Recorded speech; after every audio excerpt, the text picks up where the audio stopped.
There was a man who had 2 sons. The younger one said to his father, "Father, give me my share of the estate." So he divided his property between them.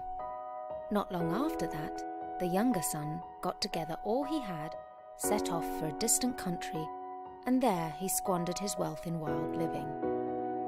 After he had spent everything, there was a severe famine in that whole country.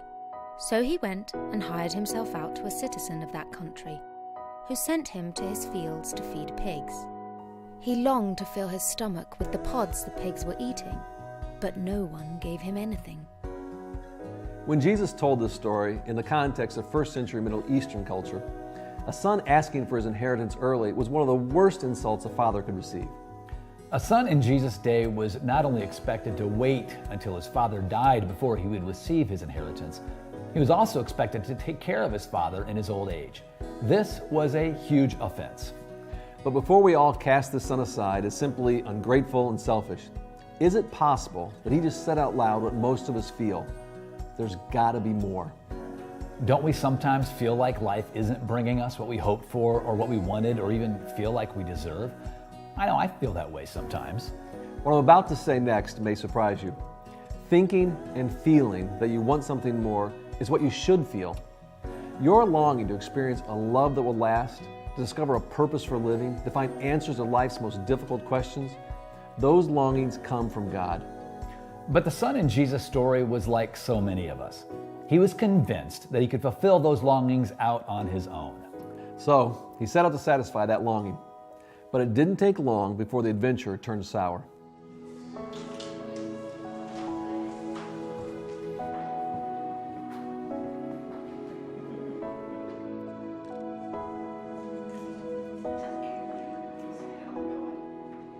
My father was an alcoholic, so I grew up in that type of a home.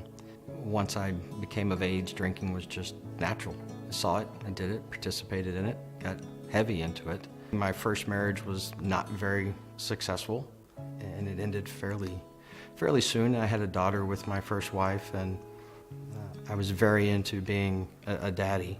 Having my daughter gone was very, very difficult. And it was probably at that time, as far as from a drinking standpoint, it got a lot heavier. Got married again, got into the same habits, same routine. My first marriage lasted 5 years. I had a daughter, got divorced. My second marriage lasted 5 years. I had a daughter, got divorced. Didn't really learn from my experiences. It was more a day-to-day, I want to feel good today, however that was. Alcohol, sex, success at work. There was no real foundation of anything significant that I was searching for. That was rock bottom for me. I've had 2 failed marriages in 10 years, 2 daughters that are no longer with me on a day-to-day basis. And I'm by myself at this point. My journey started when I was 2 years old, and my mom and my dad divorced. And we had lived with my grandmother for a long time, and she had then at the time gave us an ultimatum to stay with her or to leave. And my grandmother and I did not have a good relationship. My mother and my grandmother did not have a good relationship. I met my ex-husband when I was a junior. It was great in the beginning. I didn't really know who I was though at 16, 17 years old to be in love or even know what it meant.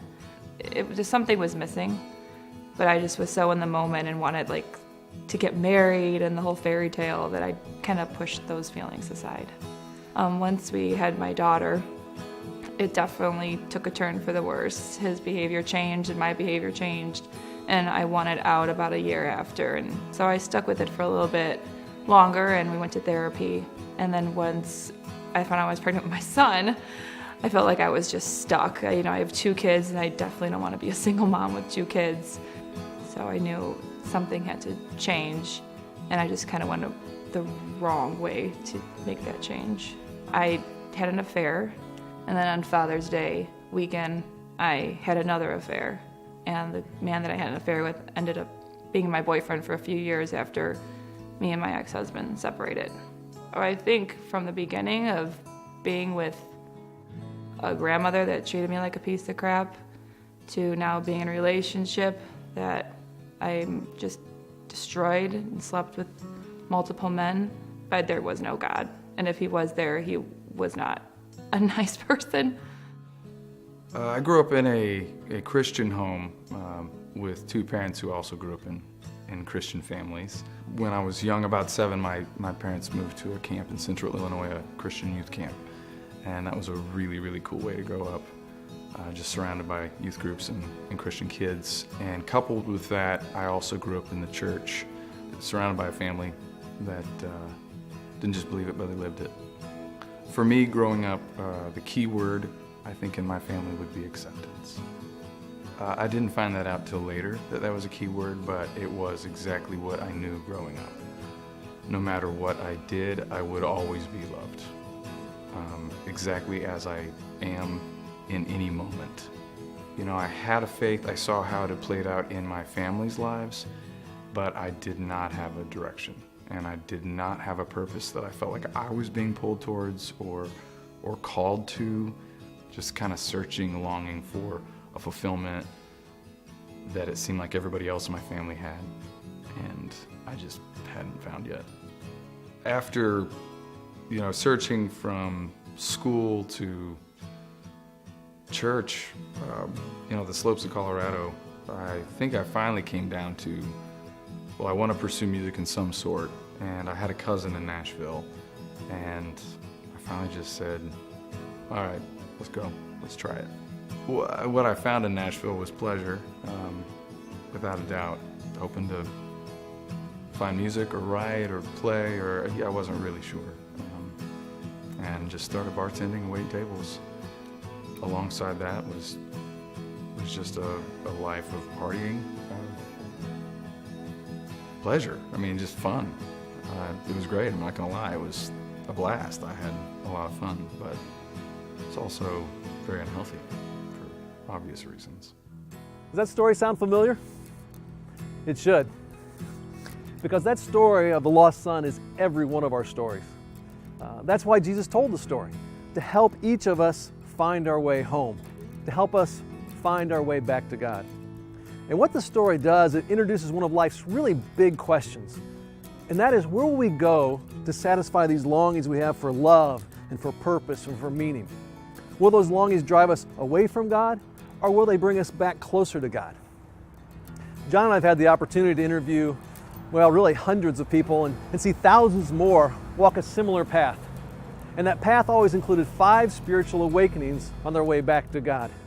And in the next sessions, what we want to do is we want to introduce you to these 5 spiritual awakenings. And here's my sincere hope. It's this, that you will find your way back to God. Maybe for the first time, or like me, maybe one more time. The 17th century mathematician Blaise Pascal had one of the greatest intellects in the history of Western civilization. He grew up knowing about God, but not earnestly following Him. Then, in a profound middle-of-the-night experience with God, he had a change of heart. That experience ignited Pascal's passion to help others find their way back to God. Pascal began to challenge his fellow intellectuals to a wager on God. He would dare them to step into a belief about God and see if it didn't change their lives. Pascal explained his wager this way: make a bet that there is a God who loves you. If you are right, you have everything to gain. And if you are wrong, you have nothing to lose. Make a bet that God is real. It's a gamble where you have everything to gain and nothing to lose. If you find God, you will find the source of unconditional love for which you have always longed. Finding God will offer you a purpose for your life. And God is the one who can take your past and make sense out of it. That's a big-time payoff. The risk I want you to take is this: pray to God. If that's not a common practice for you, it may seem awkward at first, but I want you to try it. I would pray, but I didn't know who I was praying to. I wouldn't sit there like I do now and know who I'm talking to. I just kind of, someone's there, so hear me. I knew what I was doing was wrong, but still I broke away from it because to get back into a relationship with God meant I had to admit to a lot of things. I had to ask for a lot of forgiveness and a lot of internal conviction that was going to take place. I didn't want to do any of that. For others, prayer is a regular part of your life. Maybe so regular that at times it becomes a little routine. Either way, I want you to open yourself up to finding God in a deeper and more life-changing way than ever before. As I was laying there, I just kept remembering this prayer from a book about a Celtic monk that I loved growing up. My dad introduced me to the author. The prayer that he goes to anytime he doesn't know what to do is, Lord, have mercy. And it's just, he repeats it. It just becomes this meditation. Lord, have mercy, Lord, have mercy, Lord, have mercy. Knowing the whole time and kind of laughing at myself that, like, I really don't deserve this, but asking anyway and receiving it. So here's exactly what I'm asking you to do. Pray as if God is real every single day for the next 30 days. And here's the first of 5 prayers I want to ask you to pray.